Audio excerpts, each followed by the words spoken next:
مسواک کرنا سنت ہے، اور کیا برش سے یہ مقاصد حاصل ہو جاتے ہیں؟ ہمارا تو خیال ہے بھائی حاصل ہو جاتے ہیں۔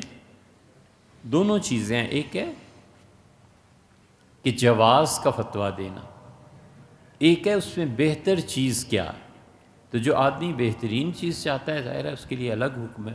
اور جواز اب یہ بھی ہے کہ کوئی آدمی ناف سے گھٹنوں تک تولیہ پہن کے نماز پڑھ لے، جائز تو اسے بھی کہیں گے نا، کوئی ناجائز تو نہیں کہے گا، لیکن یہ کوئی طریقہ نہیں ہے۔